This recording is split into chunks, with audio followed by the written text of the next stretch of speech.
by the time that people are talking about famine or going towards issuing that declaration or exploring it, many people have already died before you get to that point.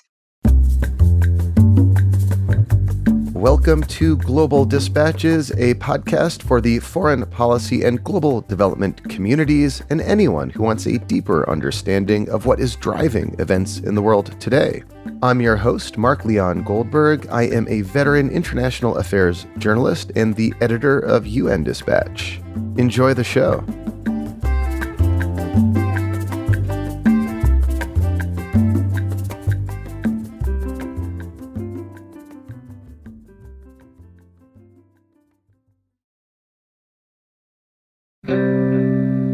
Famine means something very specific to the United Nations and broader international humanitarian community. It does not just mean lack of food. Rather, it is a quantitative threshold on the extreme end of a food security spectrum. For a famine to be declared, three measurable conditions must be met. First, at least 20% of the population must be starving because of extreme food shortages. Second, 30% of children under the age of 5 must be experiencing acute malnutrition, which can be measured by a condition known as wasting. Finally, the mortality rate must be double the average, which for adults means 2 deaths per 10,000 people a day, and for children means 4 deaths per 10,000 people per day. This means that by the time a famine is declared, people are already dying in massive numbers. The UN has not declared a famine in Gaza, not yet at least. But the World Food Program has said there are, quote, pockets of famine in Gaza. In December, the UN released its most comprehensive assessment of food security there and estimated that over 500,000 people are facing catastrophic levels of food insecurity. For comparison's sake, in the entire rest of the world, there are an estimated 129,000 people facing similarly catastrophic levels of food insecurity. My guest today, Tjada D'Oyen McKenna, is the CEO of Mercy Corps, a large international humanitarian NGO that has long had a presence in Gaza. We discuss the food security landscape and the prospect of famine, and then have an in-depth discussion about the complex process of getting even limited humanitarian aid into Gaza. We also discuss the ongoing work of Mercy Corps in Gaza today. This conversation, I think, does a really good job of explaining the complexities of a humanitarian relief operation in the midst of this conflict, for which at time of recording, there is still no end in sight. As always, please reach out to me if you have suggestions of people I should interview or topics I should cover. You can use the contact button at globaldispatches.org to get in touch with me. I read all your emails. I respond to all of your emails. Thank you again for your insights and suggestions. Now here is my conversation with Tjada D'Oyen McKenna, CEO of Mercy Corps.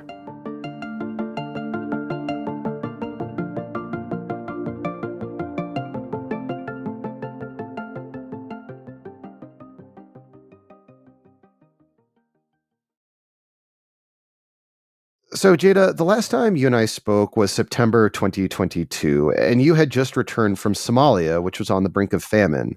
Back then, the challenge to avert the famine was more or less to get people and policymakers to pay attention. This was a crisis that was off the radar of key donors like the United States and Europe. So here we are in January 2024, and the Gaza crisis is both getting a huge amount of attention and there is a catastrophic food crisis. How do you make sense of that?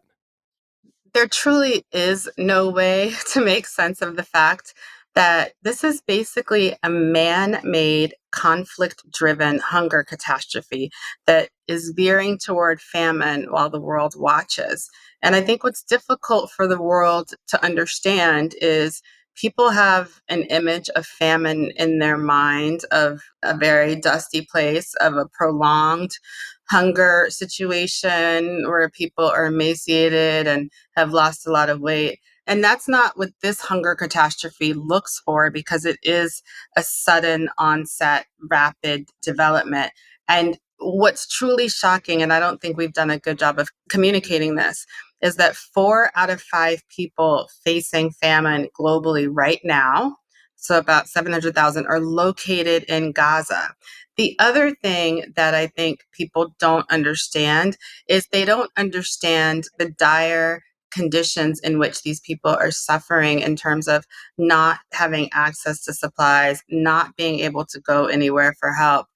I think it's just hard to really imagine how someone's life could change that quickly and how people could be on the edge of famine in this way. Yeah, I mean, I just have to imagine for like humanitarian actors like Mercy Corps and your other colleagues at World Food Program and other international NGOs.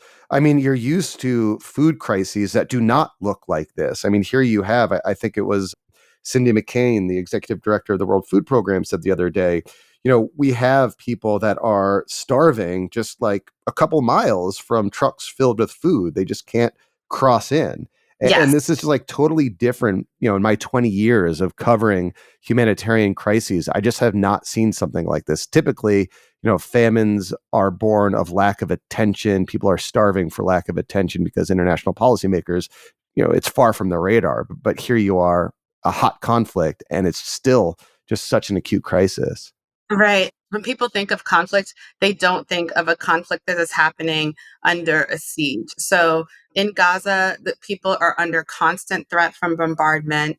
They're under total siege. So there's been complete telecommunications blackouts, no entrance of food, water. And in other situations, people had places where they could flee. In Gaza, there is no safe zone at all, and there is nowhere to escape to. So it's not a situation of people can just move to that area to get food, or they can go to a neighboring country. They just have no place to go from a place that's being truly cut off from everything. So, because Gaza is so cut off, presumably it's kind of hard to get information about the food security situation inside Gaza to humanitarians such as yourself. Like, how is it that you and the World Food Program and other agencies are able to make assessments of what the food security crisis looks like inside Gaza? So we know what's not getting in. So that's one way of seeing that, and knowing that like normal commerce goes in and out of these same checkpoints, right? So we know what's not getting in. We also, have staff on the ground that are able. So when we are able to get in touch with them, that are able to tell the stories of their families. Like I have colleagues who talk about spending most of the day looking for food, looking for places where there's food to buy. And we also have people talking about what it's like in stores and what it's not like. There are some organizations too that are still operational inside of Gaza, like World Central Kitchen is doing amazing work feeding people. And we're getting reports back from all of those things. The UN has the whole system of monitoring this and categorizing it. They have this very complex multi-level data systems using all kinds of technology. I can't pretend to explain all those different pieces, but I can tell you how it's apparent to us that there is a crisis without all of the actual numbers and particular data points that the UN is collecting. So, if present trends continue, the World Food Program has been warning of a looming famine, and also is suggesting that pockets of famine probably already exist within Gaza today. You know, the term famine is something I think that is sort of widely known, but it has a very technical definition in United Nations and humanitarian circles. Could you just explain what we mean when we say famine in this context? Because it's not just a lack of food, it means something else. It does. As you stated, there are very like technical definitions behind this. But I think what's most important to understand is that by the time that people are talking about famine or going towards issuing that declaration or exploring it, many people have already died before you get to that point. The wording is quite important, and famine turns on these emotions, or it turns on the dire sense of things. But what we need to know in this context is that people are dying, and it's not just the access to food, it's the access to clean water, and it's the secondary effects of being deprived of those things. So, on top of people dying from hunger, you're also seeing people die from very treatable infections because of the lack of clean water, because of the lack of medical supplies. You're seeing children, especially, dying of diarrheal diseases, also driven by lack of clean water. When you're depleted nutritionally, your body has less means to fight this off.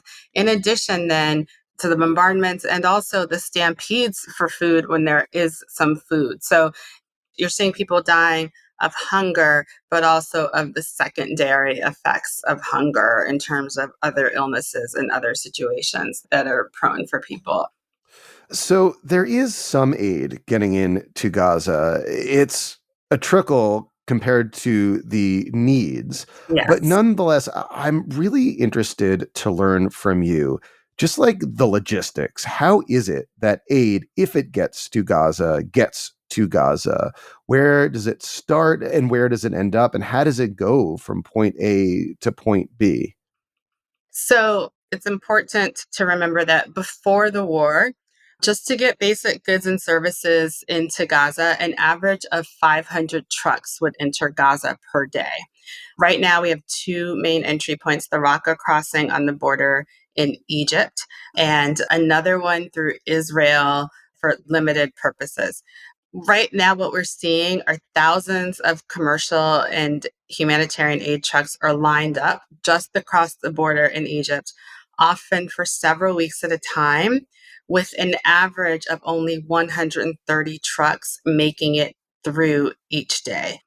So the process to allow aid in these trucks to cross the border is lengthy and very bureaucratic. So even before this crisis, there has always been a list of items not allowed inside Gaza, and that's known as a dual use items list. So that's a list that supposedly includes objects that could be repurposed into weapons. And so that list included things like solar generators, some basic components to doing things.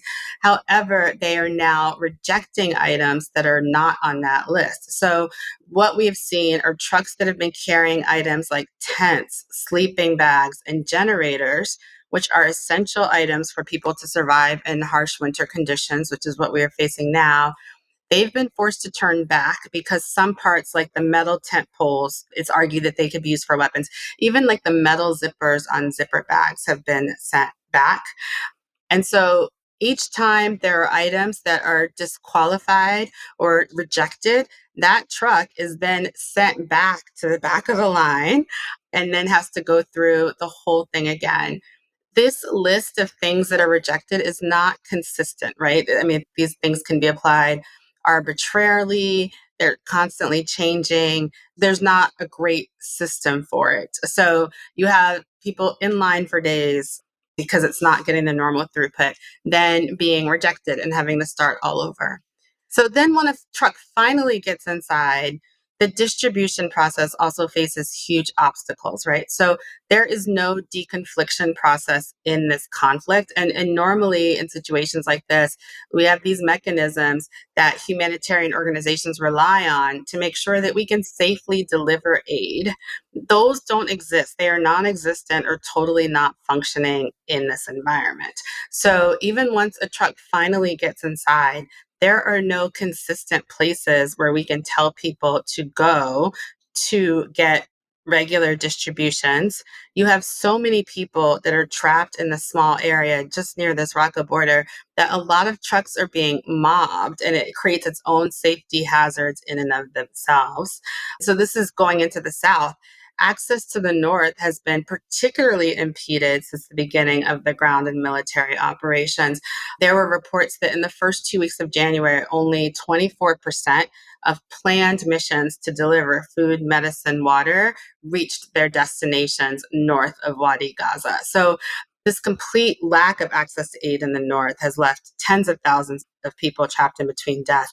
And then in the south, you have this situation where even when trucks get in, the aid organizations have to figure out ways to safely deploy that and to get those supplies through in ways that don't create unsafe situations. And this is while all of our employees are facing bombardment themselves at huge personal risk. So this is quite difficult. The other thing that makes this difficult for us is the items that we're bringing in have to be things that don't require clean water, or you may have a whole plan built on something, but once someone turns back a generator, some of those things aren't workable. What's a good example of that that you've had to deal with? So if someone doesn't have a generator or access to power, perhaps they might not have a way to use a water purification system, or they may not have a way to cook like a basic rice or grain thing. And so, like, if you think about someone with no fuel, no water, the types of food products that you're delivering are very limited. And some things that are less bulkier that you could get more for the volume in terms of grains that can be cooked and other things, you're delivering them to people that can't use them.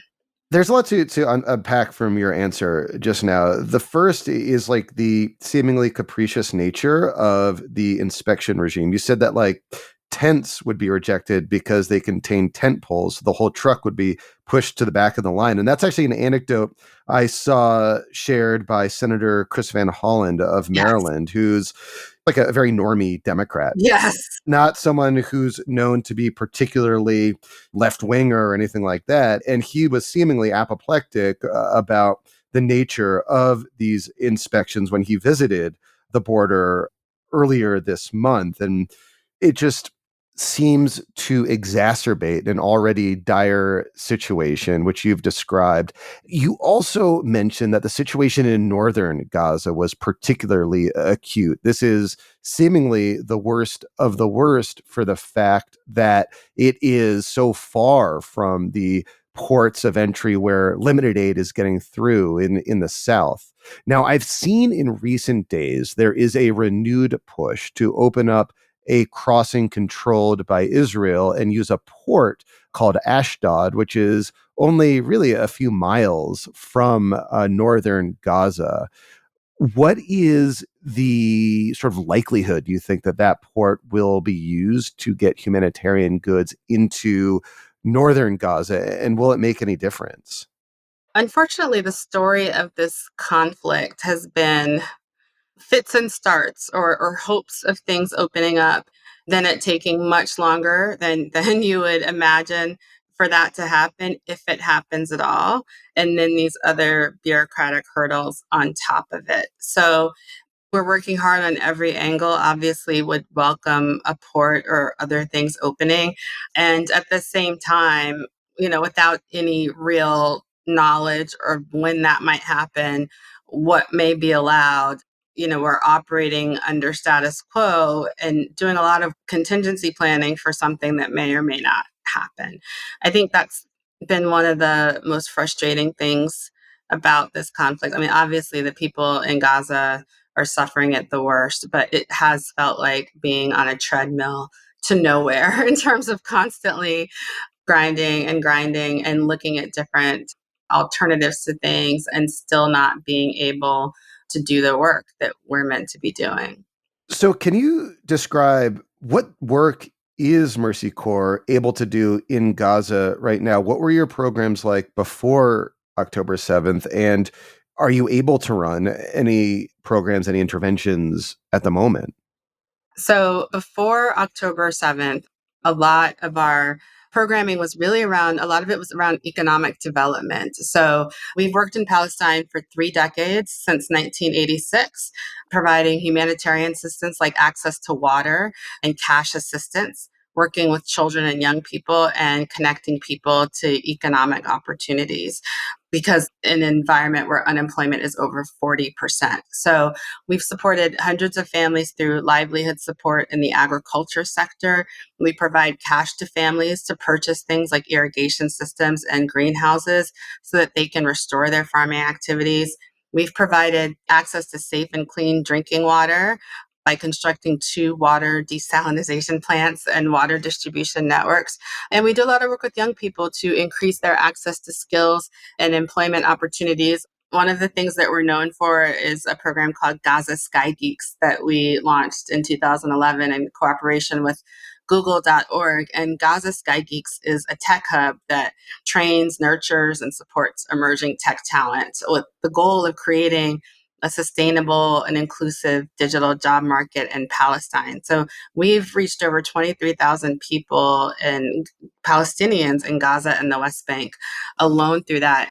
Gaza Sky Geeks has also turned into a leading co-working space and startup accelerator. So there have been great work that we've been able to do there over the years and that we're really anxious to continue.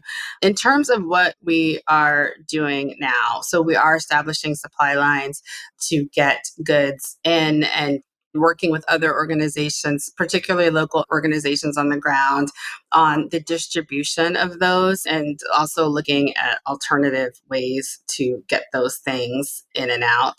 The other thing we've been able to do too, to some limited degree, is there's some youth programming that we were able to do, or some things around violence prevention or conversations. And in limited areas, we've been able to continue some of that work. Does the Gaza Sky Geeks co-working space still exist? It was one of the first buildings damaged during the first round of bombing. So it is still standing. I don't know how usable it is at this moment or how safe it is. What are you hearing from your staff inside Gaza right now? Presumably, they've been dislocated like most of the population at this point. Like, Yeah. are you able to stay in pretty close communication with them? We since the beginning, we've had different phone trees and checkpoints, and we've always been able to get to the vast majority of our staff. There are always about around 10 people that we haven't been able to reach or that have gone silent for long periods of time and that have come back online. We actually have been collecting anecdotes from the staff. We communicate a lot over channels like WhatsApp, but I had one staff member that talked about the way that her child is being affected by the bombing and how like they've gotten really anxious. The child clings to her a lot and is just really worried. And at some point you run out of things to say to a child. Another team member reported that everyone in their family has either skin irritation or infections and no way to treat them. And they're just hoping that it doesn't get worse. You have stories of people rationing water and trying to make the little they have work across large families. There's a lot of intergenerational movement together and large families and people trying to stay safe in big groups. And so we hear about staff members' concerns about specific members of those groups, like people who are pregnant or someone who may be elderly requiring medicine and just worried for their safety and their ability to continue to endure this. So obviously, a ceasefire of sufficient duration to allow aid to besieged parts of Gaza would be a way to, reduce the likelihood of famine in the near future. But unfortunately, it doesn't really seem like such a ceasefire is in the offing. Absent a ceasefire, is there anything else that might reduce the prospect of famine and just at least on the margins alleviate some of the humanitarian crisis and suffering that we're seeing? We're in this unprecedented situation where virtually every resident of Gaza, so 2 million people are in need of assistance, right? And so when you're talking about operating at that scale, the ceasefire is a bit of the minimum just so that you can have a safe space to deliver assistance and for people to come get it safely and that you can actually do your work over a period of time because people are needing that. But in addition to that, other things that we are calling for are just a restoration of basic services. So Israel resuming the flow of electricity and water to Gaza. Like fuel has to be allowed in as an essential humanitarian commodity to power hospitals and water pumping stations, not just aid trucks. And damaged infrastructure like these water desalination plants and pumping stations have to be repaired. In addition, we need additional border crossings and the improvement of inspection mechanisms, including adding more inspectors to process aid convoys faster. news of one additional border crossing or potential port, all of that is welcome, but we need more crossing. We also need the restoration of commercial supply lines to markets. Like I said, all these things have been shut off. It's not just aid, it's just a normal commercial supply. So bakeries need flour, cooking oil is needed for shops. They need all that with the restoration of the water and electricity, because aid alone cannot sustain 2 million people. We also still have a situation where we must get safety guarantees and access in and out for our staff to support our teams in Gaza doing this work. There's a certain number of people from the outside you need to bring in to account for your staff who are completely depleted, who may be concerned for their own family safety, and who just can't show up at work 100%. There's also that additional support needed to monitor the distribution and to make sure that all protocols are being followed. And there's just no capacity to do that at this point. So the ceasefire for a period of time is absolutely critical, but it's not the only thing at that point. And Israel today could start doing things like resuming basic water and electricity flow and other things that could help the situation a bit. Is there anything else you wanted to mention, like a question I didn't ask or a point you wanted to make? Israel today ordered new evacuation directive towards Khan Yunis, which is an area where a lot of internally displaced people have been pushed towards. So that would affect 88,000 residents and 425,000 internally displaced persons, as well as numerous hospitals and clinics. There just simply is nowhere for people to go. They keep getting pushed into smaller and smaller areas that then they're told to push out of those soon after. And that's just not a way to live, especially for people who are already depleted. The other thing is many of our aid organizations are also really worried and thinking about populations in the West Bank that are undergoing a lot of settler violence. We also are in places like Lebanon and Yemen and other places where there has been bombing or other skirmishes from Hamas-aligned organizations. And so really looking to try to support populations in those places while also trying to work with all parties to figure out a way to keep the broader population safe. So I think everyone around the world is working so that this does not spiral into a deeper crisis, but it is a regional crisis for a lot of people. And especially there was some evidence that came out this week around how the Egypt economy is suffering, how the Gaza economy is suffering. And so we need to be there to support those populations as well. Tjada, thank you so much for your time. Thank you.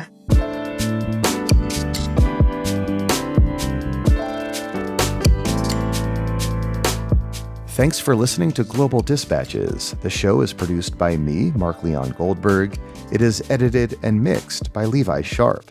If you are listening on Apple Podcasts, make sure to follow the show and enable automatic downloads to get new episodes as soon as they're released. On Spotify, tap the bell icon to get a notification when we publish new episodes. And of course, please visit globaldispatches.org to get on our free mailing list, get in touch with me, and access our full archive. Thank you.